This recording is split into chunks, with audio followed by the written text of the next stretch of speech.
Fala pessoal que está ligado aqui no canal de Olho no Jogo. Hoje temos mais um grande convidado, um convidado internacional que é Martim Perarnau. Martim Perarnau, para quem não conhece, é o autor dos livros de Pep Guardiola. Eles que ganharam tanto destaque aqui no Brasil, né, através da editora Grande Área, com muita repercussão, porque nessas obras estão ali conteúdos muito importantes, né, sobre os bastidores e as ideias do técnico que é considerado um dos melhores de todos os tempos. A gente vai conversar com o Martim Perarnau, porque além desses dois livros, além dessas duas obras, o Martim Perarnau, para quem não sabe, foi atleta olímpico, né? Disputou as Olimpíadas, inclusive em Moscou, em 1980. Depois entra nessa área do jornalismo e tem muita coisa para nos ensinar, tem muitas lições interessantes. Martim Perarnau está lá na Espanha para conversar com a gente. Tudo bem, Martim? Tudo bem, um prazer estar com vosotros. Eu não falo português, peço desculpas porque no falo, mas creo que yo entiendo bien vuestro idioma y pido disculpas una vez más por no saber hablarlo, pero creo que podremos hablar sin problema. Imagina, Martim, a ideia é essa mesmo, né? Que a gente fale o português daqui, o Martim Perarnau fale o espanhol, naturalmente, porque, obviamente, a gente vai se entender e qualquer dúvida a gente fala novamente, mas acho que com tranquilidade a conversa vai fluir, porque a ideia é falar muito sobre futebol. Primeiro, Martim, eu queria começar a nossa conversa sobre se você tem ideia, né, da repercussão das suas obras aqui no Brasil. Especialmente porque, Martim, o Brasil ele é um país com uma cultura ou com a falta de uma cultura literária em relação a futebol, em relação a esporte. Então, obras como o Guardiola Confidencial e o Guardiola A Evolução, que são os dois títulos em português, não são obras comuns por aqui. Você tem ideia dessa repercussón de cómo los libros entraron bien aquí en el público brasileño? Sí, tengo noción de cuál ha sido la repercusión en Brasil. Tengo una noción por terceras personas. Por ejemplo, tengo bastante relación con André Kufuri, el periodista, y él me ha explicado esta repercusión. Por supuesto, la editorial me lo ha explicado. Luego tengo una muy buena relación con Rafinha, con el jugador de Flamengo, que estuvo en el Bayern y que es protagonista en algunos momentos del primero de los libros, y también me lo ha explicado. Sí, tengo un poco de noción, tampoco muchísima, pero sí tengo noción, sí. E, Martim, eu queria que você falasse, é algo que você já respondeu muitas vezes, mas para o nosso público brasileiro, porque é algo também incomum, né? E não só no Brasil, mas eu diria, de maneira geral, na indústria do futebol, um jornalista, e digamos que você estava ali nesse papel naquele momento, passar tanto tempo dentro de um clube e vivendo esses momentos sem nenhum filtro. Você conviveu com o Guardiola e com os jogadores do Bayern, né, e com a comissão técnica durante muito tempo. Você poderia contar como foi, primeiro, o acordo, né, para isso acontecer, e depois um pouquinho sobre o funcionamento disso, como era o seu dia a dia lá? Sí, fue muy extraño, no es normal, como dices, no es algo habitual. Yo tengo mucha amistad con Manel Stiarte, el asistente de Pep Guardiola. Tengo mucha amistad porque los dos estuvimos en los Juegos Olímpicos de Moscú en 1980. Yo solo estuve en esos Juegos Olímpicos. Él estuvo en 6 ediciones de 6 Olimpiadas. Fue el español con más participaciones en Juegos Olímpicos y fue campeón olímpico en Atlanta en 1996. Entonces, nosotros dos hicimos mucha amistad desde Moscú. Y cuando Pep estaba en el Barça, Manel me presentó una vez a Pep para hablar sobre el funcionamiento de la Masía. funcionamiento de cómo los chicos, los garotos, cómo se entrenan, cómo es la metodología de trabajo de la cantera del Barcelona. Allí conocí a Pep, pero solo le conocí un día, unas horas, en 2010. Cuando fue nombrado entrenador del Bayern, yo tenía en proyecto pues, hacer otro libro y surgió la idea de hacer el seguimiento de un año de Guardiola en Múnich. Yo pensaba en hacer un seguimiento desde el exterior, desde fuera, pensando que Pep nunca abriría las puertas.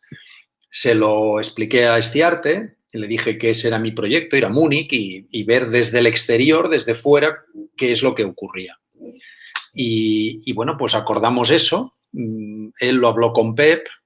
A Pep le pareció bien de vez en cuando recibirme, tomar algún café. Bueno, algo muy light, algo que yo creía que era muy light. Mi sorpresa fue que cuando llegué, ese acuerdo light de vez en cuando tomar un café se convirtió en tienes las puertas abiertas y puedes entrar en todos sitios. Y no hubo más, fue un acuerdo muy sencillo. En el primer entrenamiento ocurrió en Italia, en el Trentino, en la concentración de pretemporada del primer año.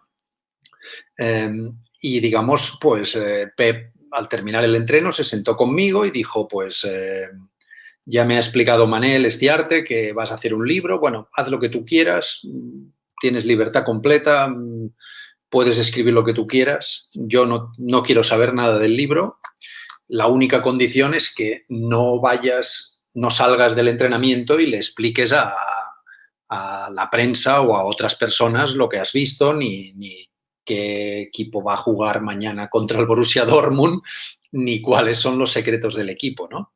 Y era un acuerdo bastante sencillo de cumplir y bueno, pues se cumplió así, tal cual. Él cumplió su palabra y yo también cumplí la mía. Y a partir de ahí, por terminar de contestar tu pregunta, el día a día era levantarme pronto, llegar a la ciudad deportiva de Sevenstrasse, si podía antes que los jugadores. Digo si podía porque había jugadores que llegaban muy pronto por la mañana. Y intentar llegar el primero, estar allí, ver, pues ya desayunaban los jugadores, desayunaba el cuerpo técnico, primeras reuniones, entrenamiento, reunión posterior con Pep sobre cómo había ido el entrenamiento, sobre comentarios sobre las novedades del equipo y ahí terminaba la jornada, aproximadamente a mediodía terminaba la jornada y yo me iba a mi hotel o a mi habitación o donde fuese y ahí con un bolígrafo apuntaba todo lo que había visto por la mañana, todas las notas posibles que pudiera recordar de lo que había ocurrido por la mañana, porque dentro del entrenamiento yo estaba sin cámara de vídeo, sin grabación, es decir, tenía que apuntarlo todo de memoria, ¿no? Bueno, pues por la tarde pasaba todas las notas y al día siguiente otra vez, y así fue cada día, al principio durante un año para el primer libro y después como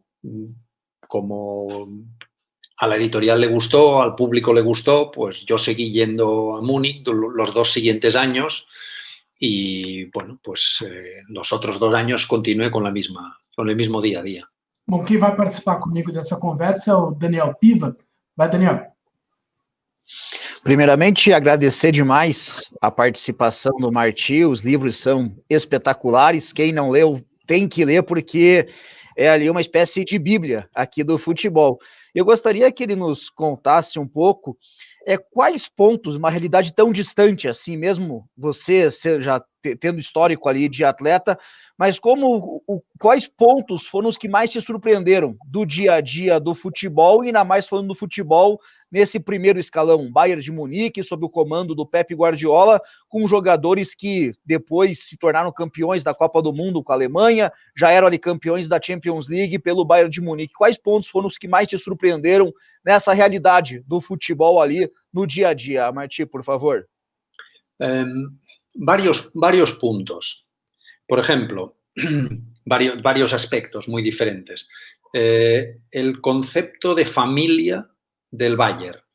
El Bayern es un club gigantesco, como otros grandes clubes del mundo, pero tiene un concepto de familia donde todos los empleados, los trabajadores, los jugadores, los entrenadores, los directivos, todos se sienten parte de una familia. Esto me sorprendió positivamente, porque fue algo que queda muy claro en todas las acciones y en todas las actitudes del día a día. Después, me sorprendió la capacidad, me sorprendió conocer a Guardiola. Es decir, yo no conocía a Guardiola, no lo conocía desde dentro, le conocía desde fuera como espectador, como periodista, pero no le conocía desde dentro. Me sorprendió que él sobre todo cree que su gran fuerza está en trabajar mucho, en el trabajo. No cree que su fuerza esté en un talento especial, en un genio especial, en tener unas ideas más brillantes que nadie. Él no se considera un genio.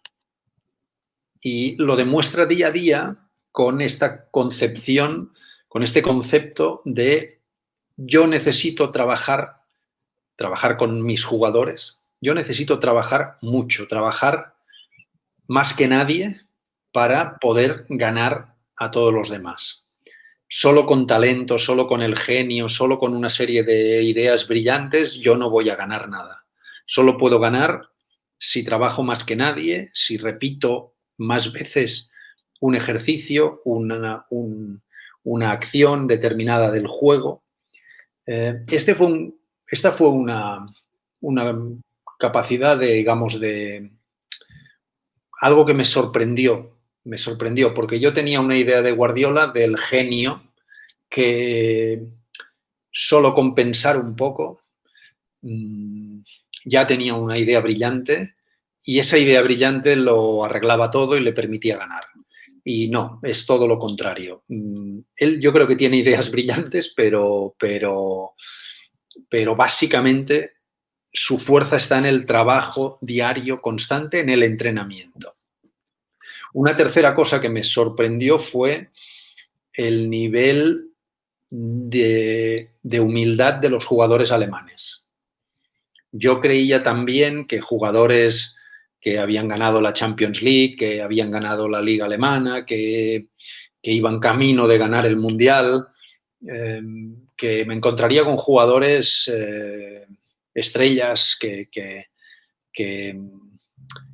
y no, me encontré con chicos normales, con problemas normales, que ganan mucho dinero, evidentemente, que son muy famosos, pero que en el día a día tienen un trato y una actitud absolutamente corrientes y normales como cualquier otro chico de 25 años. Yo diría que estas tres cosas son las que más me sorprendieron.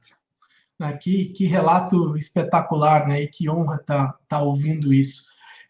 Martim, uma outra questão que os dois livros trabalham muito é a quebra de muitos mitos, porque a imprensa, né, o jornalismo esportivo, gosta de trabalhar muito com os rótulos, né, com os selos na hora de analisar. E você, nos seus dois livros, destrói alguns deles sobre o Guardiola. A questão do tic-tac, que é um termo muito vinculado a ele, o fato dele ser obcecado pela defesa também, é algo que você conta nos seus livros.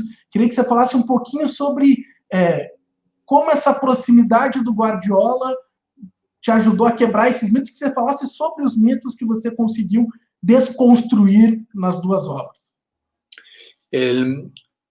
Es que lo que dices, Guillermo, es cierto. No solo los periodistas, las personas nos movemos normalmente por etiquetas, Necesitamos poner etiquetas a las cosas para comunicarnos, para entendernos, para explicar lo que queremos decir.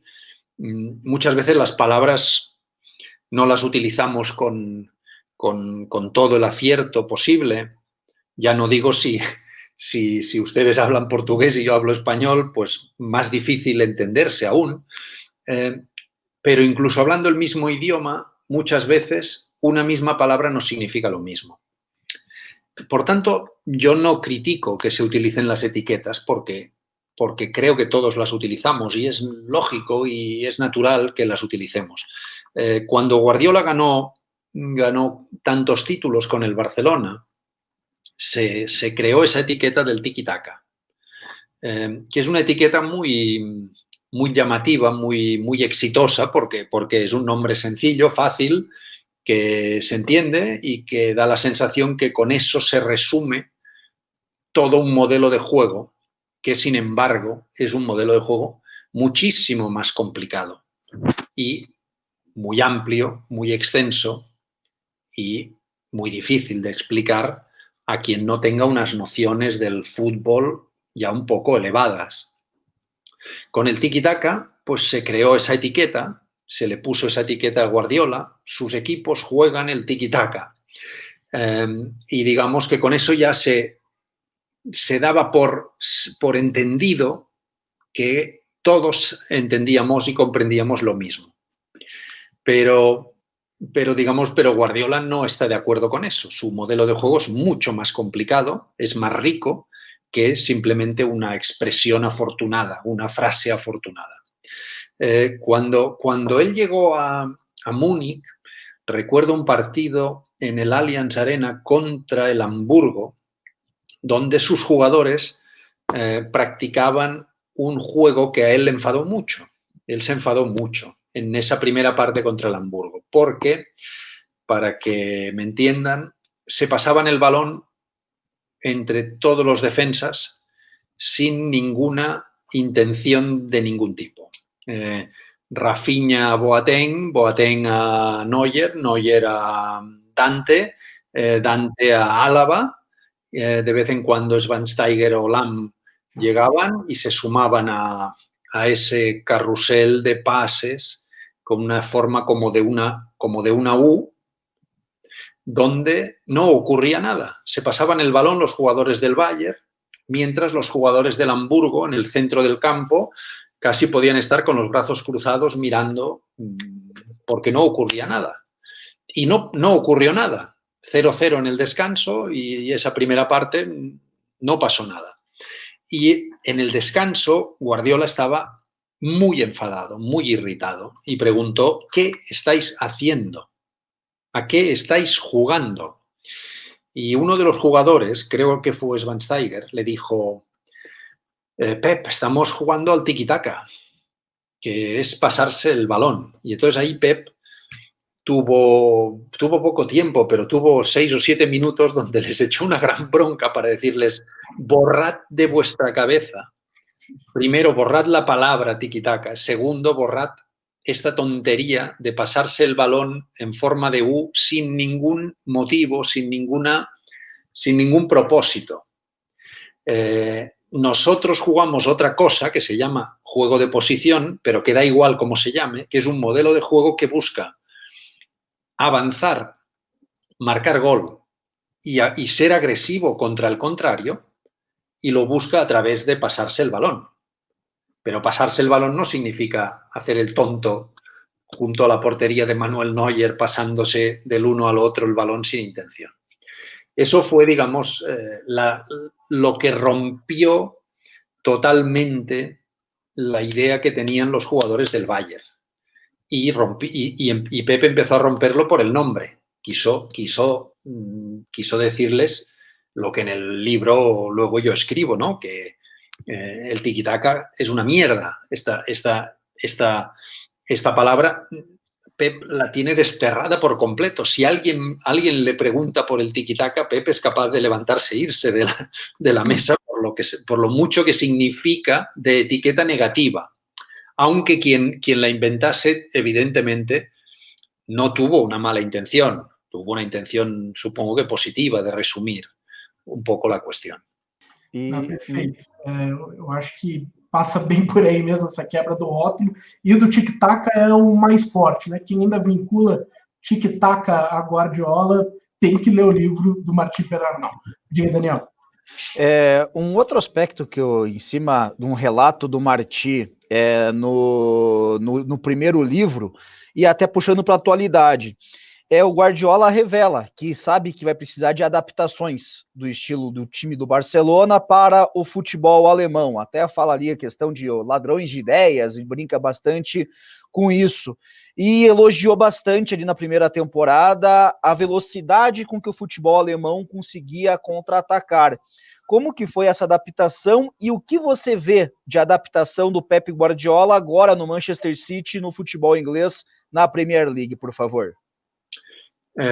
Sí, antes de empezar la primera Bundesliga de Guardiola, recuerdo que estuvimos hablando en un entrenamiento y él me decía, en el Barcelona me quedó una idea de juego pendiente de realizarla.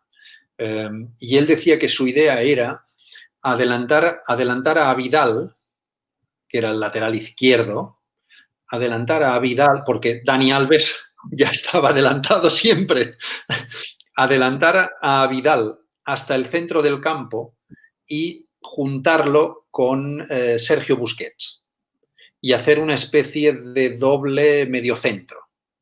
Sergio Busquets y a Vidal. Mientras que Dani Alves ya estaba por delante, Xavi y Iniesta estaban por delante. Y Pep me decía, esta idea me quedó, la tuve en el Barcelona, pero nunca llegué a aplicarla y, bueno, a lo mejor algún día en el Bayern la haré, etcétera, etcétera.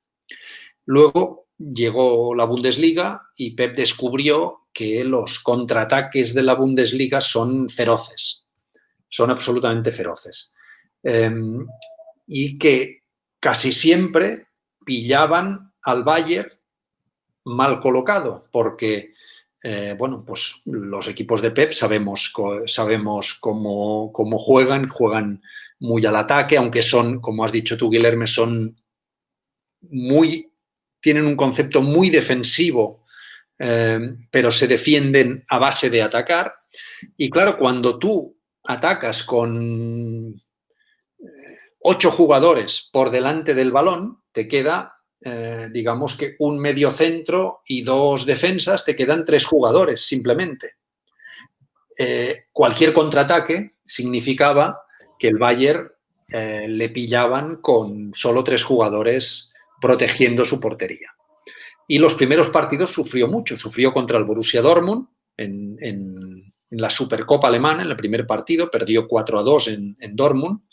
Y luego sufrió en algunos partidos contra equipos que no eran del nivel del Bayern. Por ejemplo, empató en campo del Friburgo en el mes de agosto. En fin, sufrió esos contraataques y fue allí cuando él dijo, voy a intentar hacer esta innovación que había pensado en el Barcelona, pero no con uno, digamos, con el Vidal del Barcelona, sino con 2. Los 2 laterales más el mediocentro que estaba ya, digamos, situado, que fue Javi Martínez o luego fue Philipp Lahm. Entonces, al final él lo que consiguió fue colocar a sus 2 laterales, Rafinha o Lahm en la derecha y David Alaba en la izquierda, colocarles muy próximos al mediocentro, a Javi Martínez, y tener a 3 jugadores en el centro del campo que protegiesen de los contraataques de los contrarios. Esa fue una innovación muy importante que, ya te digo, primero la pensó en el Barcelona, pero la aplicó en el Bayern. Y después, cuando ya, después de 3 temporadas en el Bayern, había rodado mucho esta idea, al llegar a Inglaterra, evidentemente, la repitió, aunque como los pasillos de los contraataques de Alemania son diferentes de los pasillos del contraataque de Inglaterra, son diferentes, allí tuvo que matizar un poco más. Y en el Manchester City acostumbra a jugar con uno de los laterales siempre próximo a su mediocentro, pero no con los dos, sino alternativamente con uno, en la izquierda o en la derecha, en función de por dónde va el juego. Vemos muchas veces que Kyle Walker se sitúa cerca del mediocentro y también vemos que en otros momentos del partido es Zinchenko quien se sitúa cerca del mediocentro del Manchester City. Pero en definitiva es una evolución que ha ido pasando por los tres clubes con pequeños matices y variaciones. Perfeito, Martim. Até nessa linha, saindo das duas obras, né, dos dois livros, e trazendo para esse contexto atual, o primeiro livro foi algo ali que aqui no Brasil foi traduzido como Confidencial, o segundo é a Evolução. O Guardiola estaria agora, se você tivesse que escrever um novo livro, Martim, estaria em qual estágio da carreira? Como você definiria? Yo creo que Guardiola ha llegado... Bueno, el proceso que ha vivido en Inglaterra es muy evidente. Un primer año muy difícil de adaptación, no por parte de sus jugadores, que entendieron con bastante rapidez el modelo de juego, pero recordemos que había, creo que eran 11 jugadores mayores de 30 años y, bueno, pues eran jugadores que entendieron el modelo de juego, pero que les costó mucho aplicar el modelo de juego. Por tanto, hubo una adaptación muy difícil, pues por razones de edad de los jugadores y complejidad de la liga inglesa, que era muy distinta de la alemana, y ahí Pep tuvo que adaptarse. Pasó un año, pagó un peaje de un año de adaptación a esa liga. La siguiente fase es muy evidente. Ganó 2 años consecutivos, ganó el primer año 2 títulos, el segundo año 4 títulos. Nadie en Inglaterra había ganado nunca 4 títulos, fue la primera vez. El primer equipo que llegaba a los 100 puntos, 2 títulos consecutivos con 198 puntos sobre, digamos, en 2 temporadas. Es decir, unos resultados mayúsculos que permitieron decir, bueno, Pep ha conseguido que en Inglaterra sea posible jugar con sus ideas de juego. Este año, sufrimiento en la Liga, porque el Liverpool es un equipo absolutamente maravilloso y ha sido imparable. Y yo creo que, una vez explicadas estas fases, creo que ahora Pep está en una etapa de mucha madurez personal. Le han ocurrido cosas que le han hecho madurar. Ya no es el chico joven que empezó en el Barça o incluso el chico joven que empezó en el Bayern, sino que ahora es un hombre de 50 años que ha perdido hace unos días a su madre, que, bueno, ha madurado mucho, también ha madurado futbolísticamente, ha podido demostrar que además de practicar este juego maravilloso con el Barcelona de Messi, Xavi, Iniesta, podía practicarlo también y ganar muchos títulos en Alemania y podía practicarlo y ganar muchos títulos en Inglaterra. Por tanto, él se siente muy maduro, yo creo que se siente, diría, muy confortable, pero creo que empieza una etapa de nuevos retos, digamos, hace unos años subió, pondré una metáfora, hace unos años escaló el Everest y ahora está otra vez cerca de la cima del Everest. En lugar de 8.800 está a 8.600 metros y se plantea intentar escalar el Everest por una vía diferente de la que utilizó con el Barcelona. Y por tanto está en una etapa donde por una parte está muy maduro personalmente, mucho más maduro personalmente, pero donde se plantea retos acerca del juego que que le están estimulando mucho. Le veo con mucho estímulo personal para estos desafíos que tiene delante. Perfeito, Martim. Daniel, vamos para a nossa última pergunta, né? A gente já está chegando a meia hora de conversa e uma conversa espetacular. Vai, Piva. Primeiro, gostaria até de tirar uma curiosidade com o Martí, se tem alguma chance aí de sair o terceiro livro e a respeito daí um pouco das observações dele, de todas essas diferenças que tem o Barcelona do Guardiola, o Manchester City do Guardiola e o Bayern de Munique do Guardiola, qual deles que te agradou mais, ou se é uma mistura dos três, como que você vê aí qual dos três times, modo de dizer, mas dos três clubes que o Pepe comandou com muito sucesso, que mais te agradou aí de assistir como un jornalista esportivo, Martí? Yo creo que en conjunto, el Barcelona es, digamos, el equipo más redondo que ha tenido Guardiola, por los jugadores, por el concepto, por la relación entre jugadores de la Masía que llegan al primer equipo y acaban consiguiendo el triunfo mundial. Creo que el Barcelona es el equipo más redondo, pero los tres equipos de Guardiola, con matices y con variaciones en la manera de jugar, que